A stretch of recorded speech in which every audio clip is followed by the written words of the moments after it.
Bom dia, boa tarde, boa noite. Esta é mais uma edição de Pedro e Cora, o seu programa sobre o quanto o digital está mudando tudo à nossa volta. Eu não sei se vocês repararam, mas tem essa coisa aí chamada digital. Pedro e Cora, toda terça-feira, toda sexta-feira, na sua plataforma favorita de podcasts ou então no canal de YouTube do Meio. Eu sou Pedro Doria, ao meu lado está minha amiga Cora Ronen. Como é que é o nome da palavra, Cora? Resignação. O que é isso? É isso que a gente vai falar? Resignação é a gente estar resignado com uma coisa. Não adianta, tudo bem, acabou. Mas também significa pedir demissão, renunciar ao emprego. E é disso que a gente vai falar. O trabalho está mudando de muito mais formas do que vocês aí imaginam. Então, vem com a gente.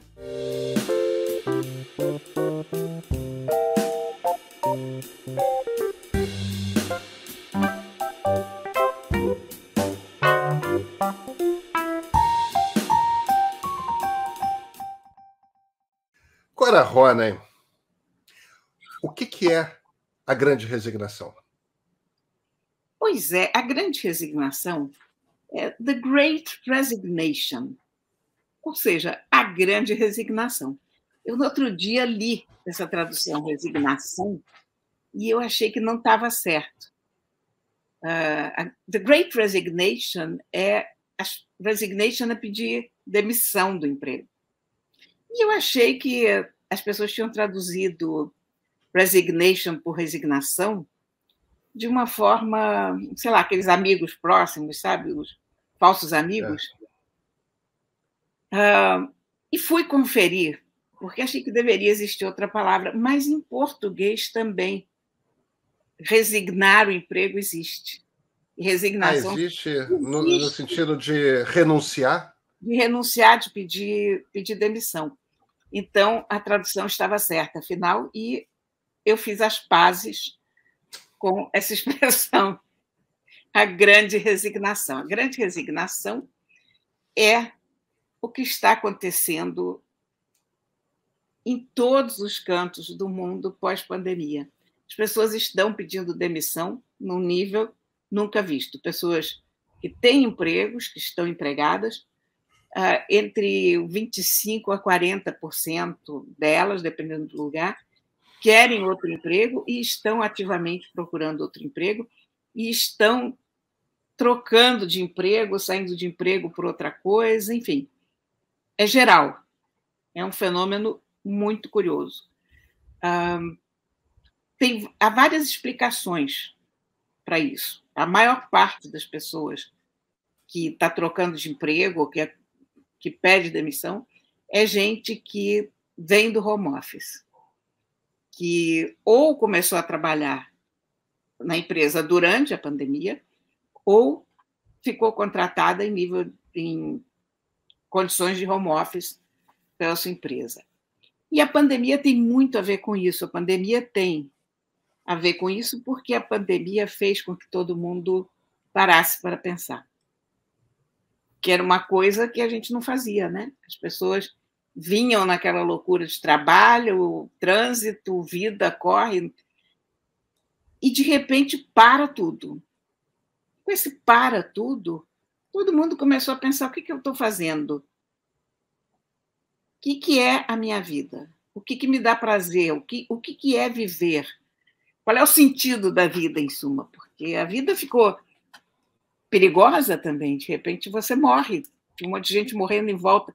A gente sempre soube que morre, mas a gente nunca viu tanta gente morrendo em volta. Isso nunca foi tão claro, né, diante da gente, que, olha, é pouco tempo que a gente tem. Então, as pessoas pararam para pensar. Por outro lado, a ideia de você trabalhar sem ver os seus colegas cria um outro tipo de mentalidade também.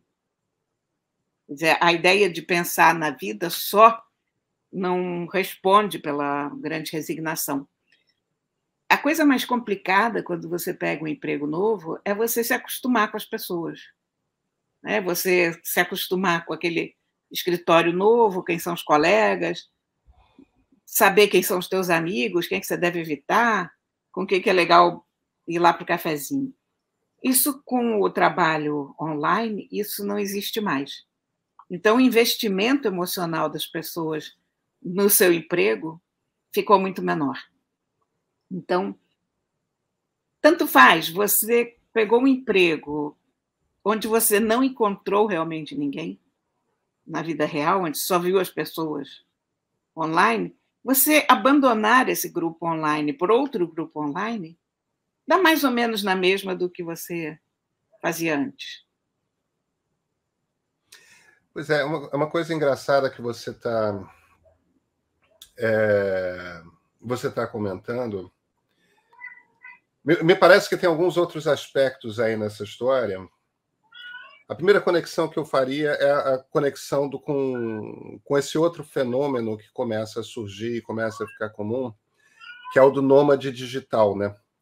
A pessoa que trabalha, ela não trabalha em geral o nômade digital, é uma pessoa, é comum com programadores, é comum com designers, são profissões intelectuais, né? Profissões que você essencialmente usa o cérebro para executar aquele trabalho e que você tende a ser contratado por job, né? É aquele projeto ali que você faz e isso te permite, se você está em algum setor que é bem pago, isso te permite viver onde você quiser. Então, tem gente que vive em Airbnb, né? Não, vou passar uns 2 meses no Rio de Janeiro, vou ver como é que é. Agora eu vou viver em Tel Aviv, quero saber como é que é a vida em Tel Aviv. Agora eu quero viver... Mas vou te dizer uma coisa, o fenômeno do nomadismo digital não tem muito a ver com a grande resignação, porque a grande resignação ela tem a ver com as pessoas que têm um emprego realmente, não as pessoas que estão trabalhando terceirizadas. Mas não são as pessoas que estão trabalhando em projetos, sabe? Eu não estou dizendo que são as mesmas pessoas. Eu estou dizendo que são 2 fenômenos que têm a ver com a mesma transformação de mentalidade. E sim. E a mesma transformação da natureza do trabalho. E que eu acho, isso me parece que é um dos grandes dilemas que me dá uma... A gente já conversou sobre isso, que me dá uma aflição imensa quando a gente conversa sobre essas coisas aqui, quando a gente fala sobre trabalho, porque é uma questão que está ausente do debate político brasileiro. É mesmo. Você ainda discute... A gente está tendo uma transformação radical do trabalho que gera PIB. Porque o trabalho que gera PIB, na era do conhecimento, que é o momento em que a gente está vivendo, é um trabalho que é intelectual e é um trabalho que você pode... O Brasil tem programadores. Eles, em geral, trabalham para fora, eles não trabalham para empresas brasileiras. Por que eles vão trabalhar recebendo em real se eles podem trabalhar recebendo em dólar ou em euro? Né? Então, isso não é só programador. E eu não estou dizendo que... Tem uma turma que está muito bem quando você consegue trabalhar para o exterior. Tem outra turma que está ali na gig economy, né? Que é que não é só o iFood e o motorista do Uber. Tem um tipo de designer que fica naqueles sites Fiverr, aquelas coisas que ficam trabalhando loucamente por $10 o serviço, né? Quer dizer, ganham muito pouco por uma quantidade muito grande de trabalho. Mas, fundamentalmente, existe uma transformação do trabalho. Todo trabalho que não é um trabalho físico, que você não precisa estar fisicamente ali no lugar para pregar o prego, né? Todo esse trabalho está transformando de uma tal forma que a gente tinha que estar começando a olhar para a legislação de regulação de direito de trabalho de uma maneira radicalmente diferente. Enquanto que a gente ainda está pensando... Você está falando da coisa da grande resignação. O que essas pessoas estão, em essência, dizendo, Cora, é o seguinte... o meu trabalho não controla a minha vida. É isso. Não controla a minha vida. Essencialmente é isso. É. Agora, vem cá. O que CLT ajuda essa pessoa? Nada. Se ela for contratada numa CLT, vai se demitir depois de 8 meses, vai ganhar 8/12 do 13º. CLT é uma ferramenta do século passado. É isso, a gente tem que ter novas ferramentas. E, olha, eu acho que a gente tem um problema pelo seguinte, porque quem faz a política nesse momento e quem discute a questão não está nessa nova economia. Não está. Essa mentalidade nova do trabalho, da grande resignação, você vai trocando de emprego até encontrar o que você quer e dar, não é uma coisa que eu consiga entender ou que você consiga entender, porque a nossa geração ainda entrava no emprego com a esperança de ficar o quê? 2, 3, 4, 5 anos, progredir dentro daquela empresa, ou eventualmente para outra, mas eu, sei lá, fiz 30 e tantos anos no Globo, 11 anos no Jornal do Brasil. Isso não existe hoje. É aquela coisa do Japão que a pessoa entrava numa empresa assim que se formava e saía ao se aposentar. É o modelo IBM, né? É, exatamente. Isso deixou de existir, isso não existe mais. E havia uma ideia de que você devia uma certa lealdade à tua empresa, porque a empresa te oferecia muitas coisas em contrapartida de você estar lá, que deixou de existir também, porque as pessoas perceberam que as empresas descartam os seus funcionários com bastante facilidade. Tem uma missão também, e eu penso muito nisso como empresário, né, Cora? Você está dos dois lados do balcão, né? Na verdade, eu estou dos dois lados do balcão. Primeiro, porque meu trabalho fora do meio é um trabalho que me permitiria ser um nômade digital. Eu posso estar em qualquer lugar. E eu já tenho meu equipamento em kit ali de tipo celular, câmera, microfone, essas coisas que eu posso carregar. Agora, simultaneamente, eu tenho uma empresa que é o meio. Ou você oferece um trabalho que é interessante para as pessoas, entendeu? Quando você constrói uma empresa, você tem que ser um lugar interessante de trabalhar. As pessoas não precisam daquele emprego.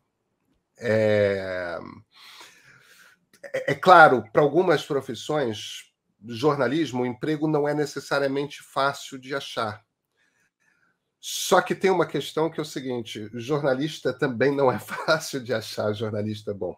É verdade. Então, o que acaba acontecendo é o seguinte: quando você tem um jornalista bom que está trabalhando, você precisa ser um lugar interessante para aquele jornalista. Precisa ter perspectiva, desafio, tem que ser divertido, tem que ser desafiador. Porque senão, primeira possibilidade de emprego, zarpa e vai fazer outra coisa. Isso não é trivial de fazer, não. Outra coisa é que essa mobilidade toda também está acontecendo entre as pessoas mais jovens. Já é o pessoal que chegou no trabalho, nesses anos de pandemia, inclusive, com um outro estado de espírito, com uma outra visão do que é o trabalho, do que quer do trabalho, do que quer da vida. É curioso porque quando você fala em salário nas pesquisas, o salário não é a primeira preocupação.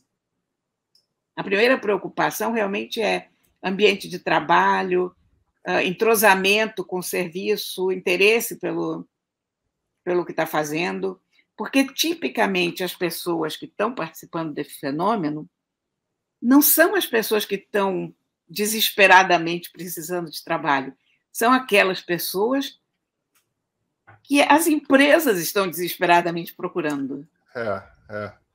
Agora, a gente só está vendo o início desse fenômeno.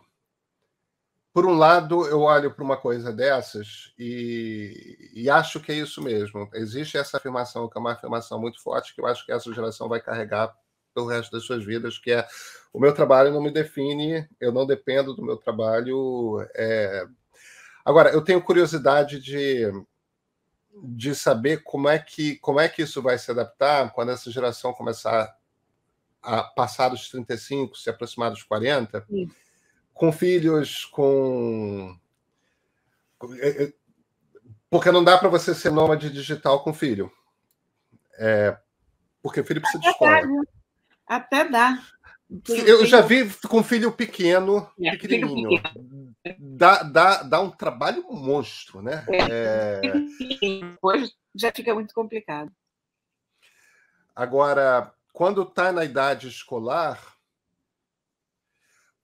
eu até acredito que criança precisa de colegas da mesma idade. A parte da socialização é fundamental. Exatamente. Então tem que ter algum tipo de... A gente só está vendo o início desse processo, mas o trabalho está, de fato, mudando, e as expectativas das pessoas para trabalho e carreira estão mudando. É um dos sinais, Cora, de que a era industrial acabou. E que a gente precisa começar a entender que... Voltando para aquela coisa que a gente estava falando, né, que você me corrigiu, e eu acho que, por um ângulo, você me corrigiu de forma correta, quando você fala que o nômade digital e a pessoa que resigna não são necessariamente a mesma coisa, mas, por outro lado, são a mesma coisa, porque quando a pessoa tem um emprego e de 6 em 6 meses vai embora, ela também está tratando aquele emprego um pouco como um projeto, né? Ela é nômade num outro sentido. Ela é um nômade entre empresas. É um nômade entre empresas. Muito... É aquela sensação, essencialmente, de que só está começando, né?